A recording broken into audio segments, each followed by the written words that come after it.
Hey guys, welcome back to my channel. I hope you're having a great day so far. If you are new to my channel, thank you so much for stopping by. My name is Andrea and I film videos all about my favorite cruelty-free products. So I filmed a video like this, I think back in the fall, and a lot of you guys seem to like that. So I'm back with part 2 and I'm actually already working on part 3. So today I'm sharing the best and worst in new eyeshadow palettes. So I have 5 different palettes to share with you guys. I'm going to go through and do a quick review on each one, share some swatches, the good, the bad, and things like that. So I hope you guys enjoy this video. Like I said, I am working on part 3, so if there's any other palettes you want to see me include in that video, just let me know in the comments below. Otherwise, let's jump into it. I hope I can kind of help you guys narrow down your choices if you're trying to decide which new palettes to grab and which ones to skip. I'll start with Urban Decay's Decay Petitie Heat, and then I will talk about the Too Faced White Peach palette. The third one will be the ColourPop Give It To Me Straight palette, and then I will finish up with the new Urban Decay Kristen Leanne palettes. There are 2 of them, so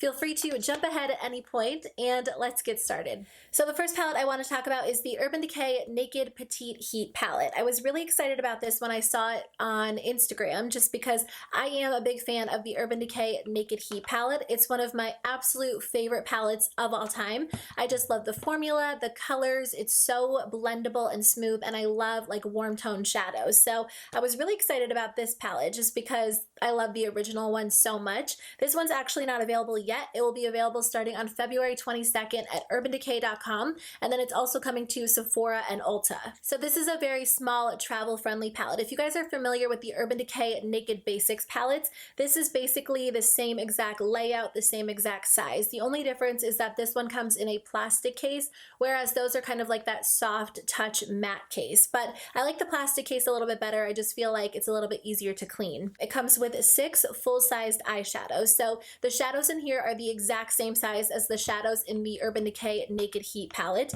but all of them are matte except for one. The one that is not matte is this one right here. It's kind of what they describe as a demi matte. So it's kind of like a matte with a little bit of a sheen to it. So in my opinion, it makes it a great highlight color. So moving on to the formula, if you guys are familiar with the Urban Decay matte formula when it comes to their Naked palettes or their Naked Basics palettes, it's the exact same in this palette. So it's a very smooth, blendable formula. They have like good pigment to them, but they're not overly pigmented. They have the perfect amount though, so when you blend the shadow out, it's not going to completely blend away. Just blend it really seamlessly and really evenly. They're a little bit powdery, so you do get a little bit of like that powder fallout when you dip your brush into it, but I can usually deal with a little bit of powderiness if they're blendable. So my problem with this palette is that Urban Decay claims that these are 6 brand new shadows. They have new names, they're just called brand new shadows, but when you swatch this palette next to the Urban Decay Naked Heat palette, you can dupe every single shadow in here except for one. The shade Wild Thing, which is this brighter orange shade, is unique to this palette. You won't find it in Urban Decay's Naked Heat,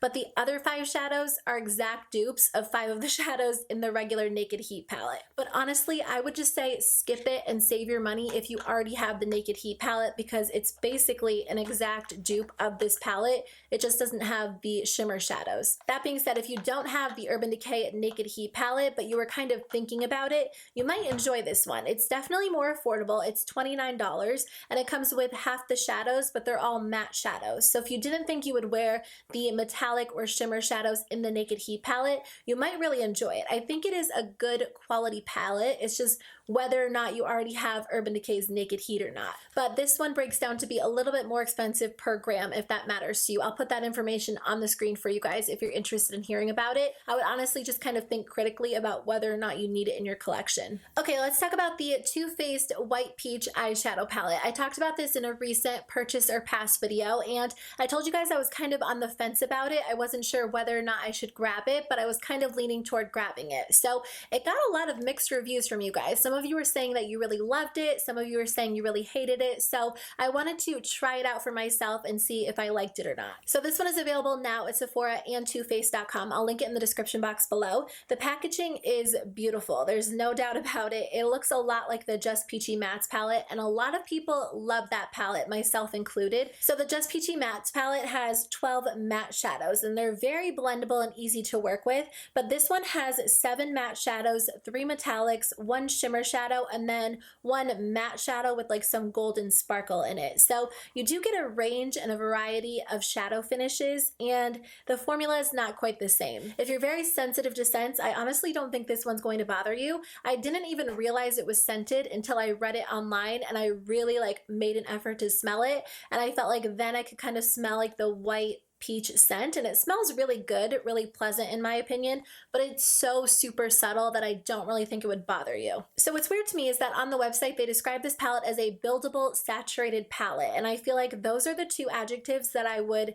definitely not use to describe this palette. I don't feel like the colors are buildable, and I don't feel like it's a saturated palette. The matte shadows, let's start with those. They're very, very powdery, and a lot of you guys told me they were powdery, but I'm usually okay with a little bit of powderiness if they're blendable and pigmented. The problem with these shadows is they blend away on my skin tone. I actually can't really even wear the top 2 rows other than like 1 or 2 shadows because they literally blend away to nothing and they blend right into my skin. So that might be personal preference. I know it's not the same for everyone. I can get use out of about half of the shadows. I like the metallic shadows, I like the darker matte shades, but as for like the top 2 rows, they really just pretty much blend away on my skin tone. But they are very, very powdery. So if you're not a powdery eyeshadow fan, I would skip it. They're probably some of the most powdery mattes that I've tried. There are 3 metallic shadows in here that are really beautiful, and I think the metallic shadows perform really well. They're not the best metallic shadows that I've tried. I definitely prefer like the Too Faced chocolate gold metallics. I think that those are some of the highest quality metallic shadows that I've tried.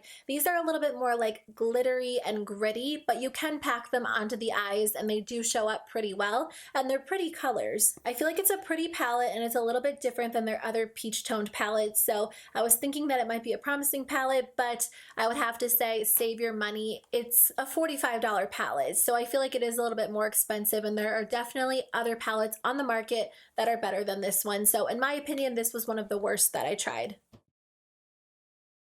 Okay, let's talk about the ColourPop Give It To Me Straight palette. So if you guys have been around my channel for a while, you might know that I'm a big fan of ColourPop. If you're new to my channel, I have a bunch of ColourPop eyeshadow palette reviews. I have so many of them. I think at this point I probably own all of their palettes. Maybe like I'm missing 1 or 2, but I have good experience with their shadows just because it's one of my favorite shadow formulas. So this palette is available now at ColourPop.com. It comes in cardboard packaging, and this palette does not have a mirror.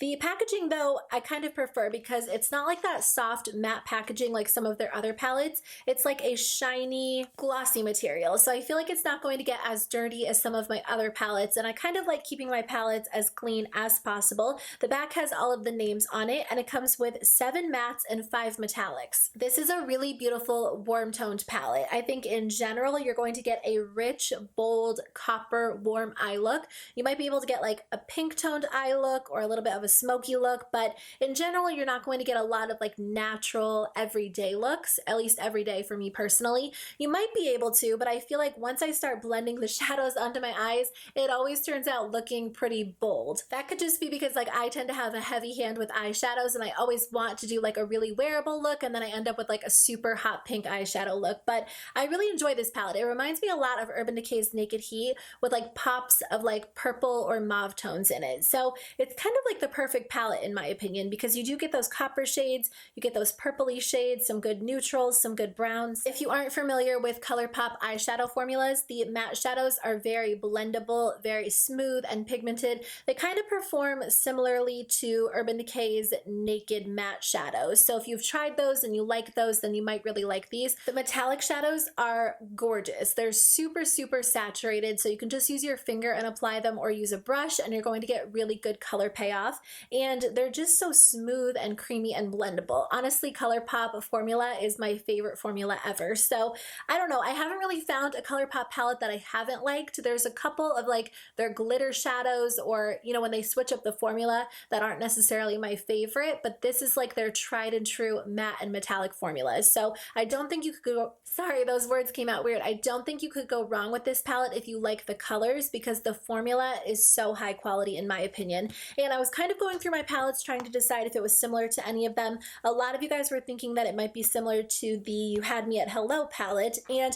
when you look at them next to each other, they do look a little bit similar at first glance, but once you start looking a little bit closer, or you swatch them next to each other, they're not the same. I would say like this brown is the same as this brown, maybe like this one's kind of similar to this one, but honestly the similarities kind of end there. I was swatching them trying to decide if they were dupes, and really there's only like two shadows that are very close. Now in the end, I would recommend this palette to you guys if you are a fan of warm toned eyeshadow looks. If you're sick of warm palettes, skip this one because you won't enjoy it. It's a very, very warm toned palette. Or if you think you have similar shadows in your collection, you might not necessarily need it, but I think it's one of the best palettes that I've tried out of these 5. Okay, let's finish up with the Urban Decay Kristen Leanne palettes. I will start with the Kaleidoscope Dream eyeshadow palette. So she did collaborate with them and came out with a bunch of products, including 2 eyeshadow palettes.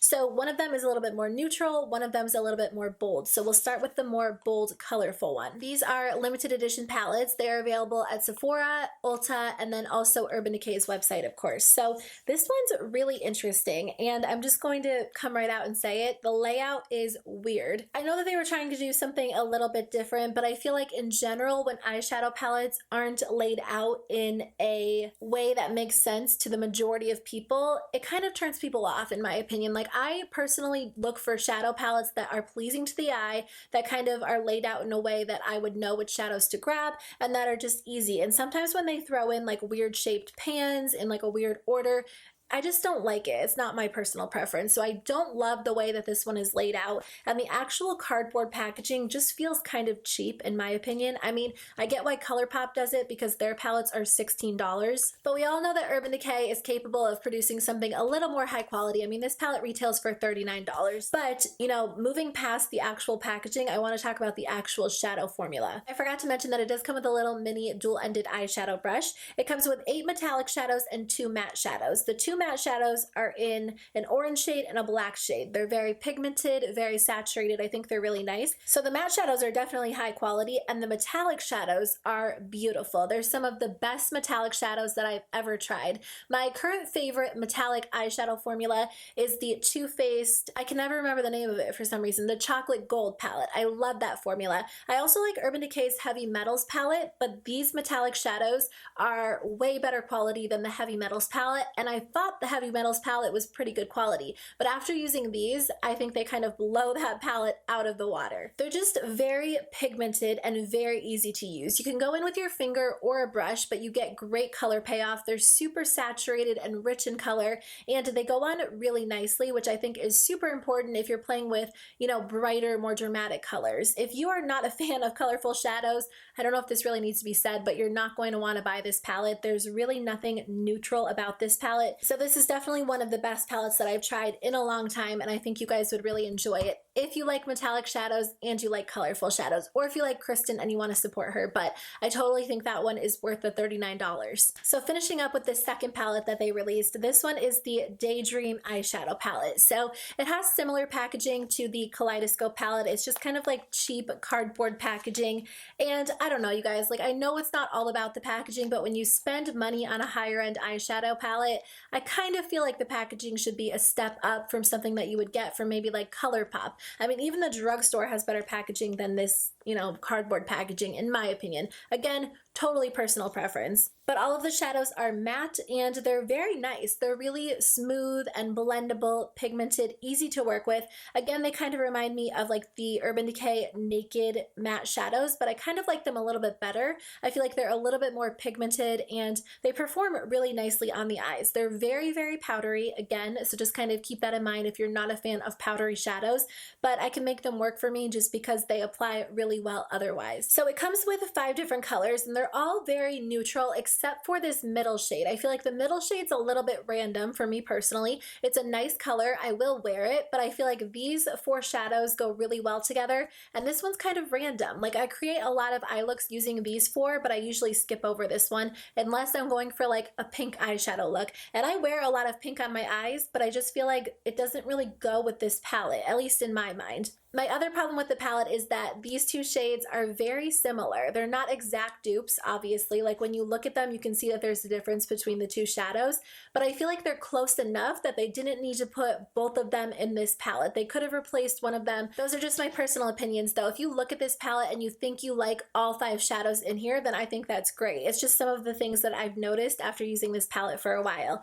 So I like this palette. I think it's good quality as far as the actual shadows, but I think it is way, way, way overpriced. This palette is $26, and when you break it down per gram, it turns out to be $6.50 a gram, which is so high. Most of the other palettes that I reviewed for you guys are around like the $3.50 range. ColourPop's is lower. This one is like double the cost when you break it down per gram. If that doesn't matter to you, then maybe, you know, this is completely pointless in me doing that.